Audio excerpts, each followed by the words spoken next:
Hey, what's going on guys? I'm Primal Liquid, and in this video I'm going to show you guys how to get an infinite supply of any material in the game. Now, this is map dependent. I have figured out a method for both maps, however in this video the one I'm going to be focusing on is Afgan. So, what I actually suggest for this is, when you load up, I would actually recommend changing all of your gear. The reason for this is we want to remove as much weight as possible. However, you are going to need a weapon. It doesn't matter what weapon, as long as you can use it to break boxes and barrels, it's perfectly fine. So I'm just using the bog standard green survival machete, simply because it's cheap as hell to repair. Now, everything else, just leave blank, doesn't matter, you don't need. In terms of gear, you can use any gear that you want. However, I would really recommend having the food efficiency buff and any boost to dexterity and endurance.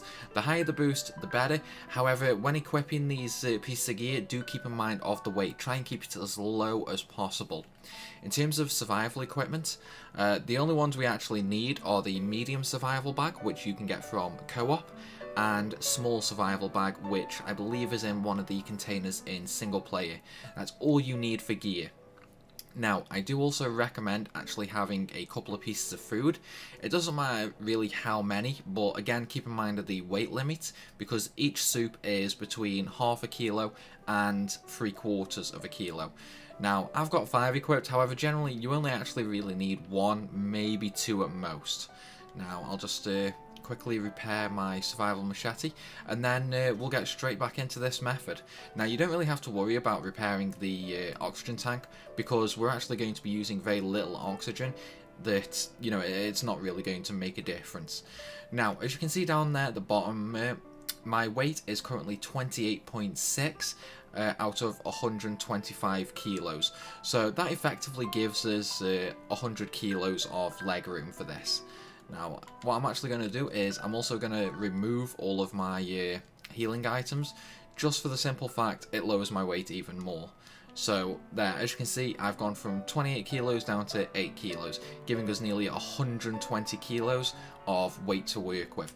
So, when you're ready for this, what you actually want to do is, basically, we're going to be doing the teleporter run, the same that I did in the video a couple of days ago. However, this is going to be a slightly different method, because what we need to do in each area is, well, before I actually get onto that, let me first explain how the material spawns work. So, this is going to be an example. I don't know the exact number, so again, these numbers I'm pulling out are just examples, meaning, you know, it is not set in stone. So, basically, the game will detect how many materials are on the map and how many materials you actually pick up. Now, for example, let's say you need to pick up 500 materials before the game decides, well, okay, this guy's gathering so many materials, you know, we'd best start respawning them before the 4-hour timer. So what this means is, every material you gather takes 1 off that 500. As soon as that 500 hits 0, it'll start respawning the materials in the way that you gathered them. And so what we're going to be doing is we're going to be doing the teleporter run, where we're going to hit teleporter 4, 3, 2, 5, and then after 5 we're going to go back to the main base for 2 reasons. One, we're going to be overweighted, so we need to actually get rid of all that weight, and 2, we're going to be grabbing a lot of weight at teleporter 6. So once you're finished with teleporter 5 and you've gone back to base camp, then you're going to teleport to teleporter 6. From teleporter 6, we're actually going to go down to the singularity area here. However, we're going to first hit this large rectangle building, and then from there we're going to go into the singularity area 1. We're going to gather all the materials from this building here, from the bottom floor and from the second floor. This is really, really important. And then we're also going to gather the broken boxes here, as well as the iron drums here. We're going to gather everything from inside this building as well, and then you're going to go back to the teleporter. From that teleporter, you're going to go back to base camp, simply due to the fact just right now you're probably over 100 kilos, so you want to dump that weight. From there, we're going to go to transporter 7, and at transporter 7, you're also going to go up to this building here at the top of the mountain. It's the same building where you actually found Chris in the single player campaign. So once you've gathered the materials from there, go back to transporter 7, and then you're going to go to transporter 8, transporter 9, and finally transporter 10. Now once you've gathered all the materials from transporter 10, you're likely overweight or you're very quickly approaching the weight limit. And so once again, go back to base camp, and then once you've offloaded that weight, you're going to want to go back to transporter 10 because we're going to hit the singularity area 2. Now one important thing I should note here is when you're actually going back to transporter 10, rather than actually running this way to the singularity area, I actually suggest staying in the oxygen area because your stamina is going to drain a lot slower when sprinting. And so what I typically do is I sprint all the way down here and up to this mounting point. From this mounting point, I will move down into where you place the actual singularity, well, where you place the digger in both the single player campaign mission and in the co-op mode. Now, when you're actually here where the digger goes, you're going to hit all these areas here. So all these buildings here that you can actually enter, you're going to clean them out. And then once you've cleaned them out, you're going to slowly make your way down to these buildings here. So this building has a large amount of copper in it, and this building here also has a large amount of copper in it. You want to gather all of that copper. From there, you're going to go into this large building here. Now, this building is from Metal Gear Solid 5, from the very first mission where the commander is located. It's that long rectangular building. Downstairs, there's a lot of wood, copper, and then upstairs, there's a container inside the actual building itself, as well as a few smaller pieces of items. Now, once you've got all of these items, you're going to go back to transporter 10, and then back to base camp. Now, here's the important part. If you've actually destroyed every box and every iron drum at all of these transporter stations, it doesn't matter too much if you do them at Singularity Area 1 or Singularity Area 2. As long as you've done all the iron drums and all the wooden boxes in all of the transporter stations, once you've finished your run at Singularity Area 2, all the materials back at Transporter 4 would have actually respawned. So what I'm going to do, I'm just going to quickly travel to a couple of the transporter zones, and I'll quickly demonstrate my run on how I start. So again, you want your survival machete equipped. Now, you know, as I say, it's really important that you actually completely empty these areas. Now, these material containers, it doesn't matter if you gather them. They don't seem to count on the actual counter, nor does the water. The only thing that matters is all of these loose materials that you actually find in the huts, on the ground, and things like that. So I generally leave all the containers and water, simply due to the fact, you know, it's pointless waste. It's pointless weight. So, you know, I mean, that's the first transporter done in, what, 10-15 seconds? And again, it's pretty much the same at every transporter. You basically just want to run around grabbing everything, but unlike the old method, what's important here is that we're actually destroying the iron drums and the wooden crates, and then we're picking those materials up as well. Because all those extra materials are taking, well, they're basically ticking the counter down for the respawn. So again, you know, I used 500 as an example. Once you hit that 500, it starts respawning the first material that you gathered. And so every material that you gather basically slowly starts trickling back. And when you start gathering so many, sooner or later, it's going to start respawning them all. So it's just a reaction of just going through to all the teleporter zones and grabbing everything, including the wood and the cardboard boxes. Now, in terms of how many items you actually need to gather to reset all the spawn timers, I'm afraid I actually couldn't tell you. I've not worked the exact amount out yet, and to be perfectly honest with you, I actually have no intention of working out the exact amount, simply due to the fact the time you would save in, you know, missing a couple of iron drums or a couple of wooden boxes, it's simply not going to make that much of a difference. I mean, you'll save, what, a second, 2 seconds on a run, if you only need to save like 1 or 2 iron drums. So, you know, I mean, I'm just going to leave it there for now and, you know, just break them all. Because, I mean, it's extra iron, it's extra wood at the end of the day. You know, I mean, there's always a use for it. So, as you can see in the video, like, those wooden boxes that I just broke are the ones that you need to break. Likewise with all the iron drums.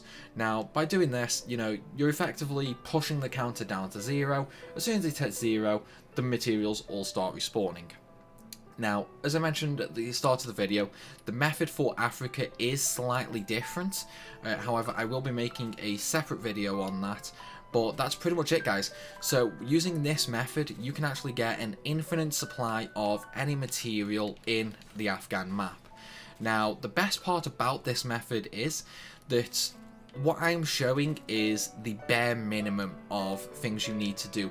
In other words, if you want to farm a specific material, like say you want to add a ruins in, like say you want to add ruins 2 in because of the large amount of medical supplies and the decent supply of lead, that's not a problem. You can add the ruins 2 in, you know, like say when you're doing transport 9 over here, you know, it's like you just go into ruins 2 and clear that out as well.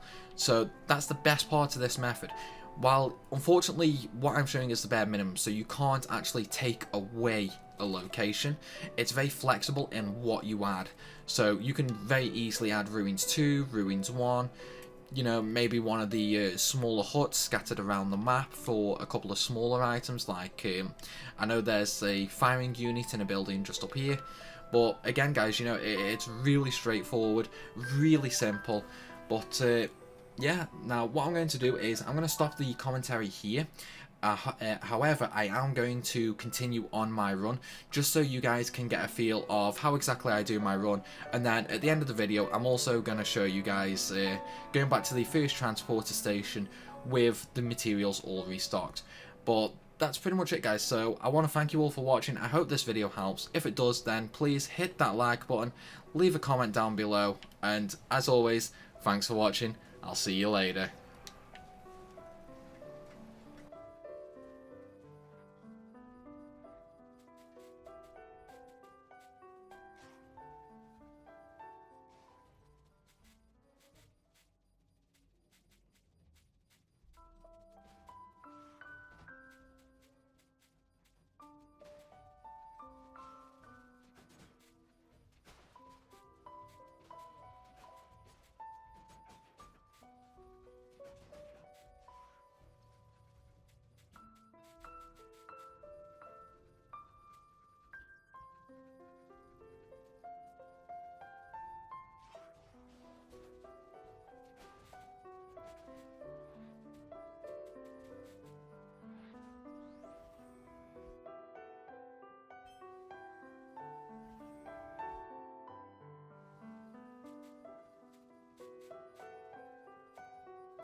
And there we have it, guys. As you can see, all the materials have respawned for me, and that's because I kept on pushing all the material. Well, I kept pushing the material counter down, and so this is the end result. Now, not every single material in the map has spawned because it follows the same order that you gather them in, and so the order that you hit the teleporters on is really important.